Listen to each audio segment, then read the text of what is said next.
The Salk Institute for Biological Studies was founded in 1960. The building was designed by Jonas Salk, who was an American medical researcher. He discovered and developed one of the first successful polio vaccines. The Salk Institute is located in La Jolla, a community in San Diego, California. It is one of the top 5 research centers in the world. Scientists work here making groundbreaking discoveries to understand the brain, cancer, aging, metabolism, infectious diseases, and plant science. Here is a floor plan of the Salk Institute. Here is a behavioral map I made for the building. It helps depict a person's experience in the space.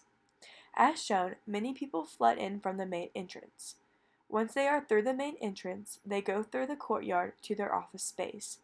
The small offices are for a more private work area, and the long, narrow laboratory spaces are for collaborative work.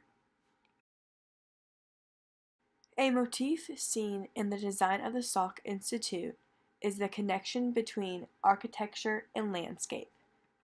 The building is for science research, which makes it vital that the building relates to nature. It is located right by the ocean, and the ocean consists of millions of organisms that have yet to be discovered, which ultimately persuades scientists to go further in the research they are doing. Here are lab chairs from 1960 that you would expect to see in the Salk Institute. This chair has a leather finish which leaves it looking shiny. It is a simple grayish-white color. The structure holding the chair together is metal. The chair utilizes a simple design because the focus of the chair is function. The chair wants to be able to move smoothly and with ease, so it has as little material as possible. Here is what an office space in the Salk Institute looks like now. There is a wood finish on both the flooring and parts of the wall. There is a glossy film over the wood which adds to the sleekness. So overall, the room has a sleek rustic feel. The office desk chair has cushions, which would make working at the desk as comfortable as possible. Also, there are couches and other seating, which allows other people to sit comfortably and feel welcomed when they meet in the office space. Pozzolanic concrete was used to construct the building. It was first used by the ancient Romans. It gives a water-resistant and pinkish hue to the building. Teak panels are on the faculty study rooms, which allows for a view of the ocean. Combined, the Salk Institute buildings have 2,352 solar panels. The solar panels are used for renewable energy.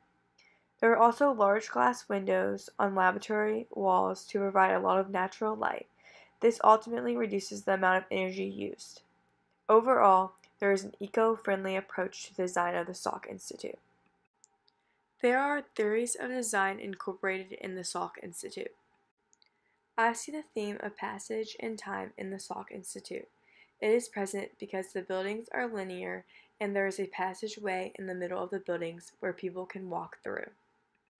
The theme of civic life is present because the courtyard acts as a space where scientists can get fresh air and gather with their fellow coworkers. Also, the laboratories act as a place where people can all work together to solve problems.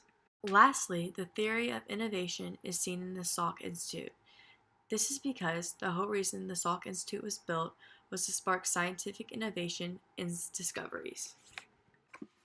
I hope you can see how smart design aids in a person's experience in the Salk Institute.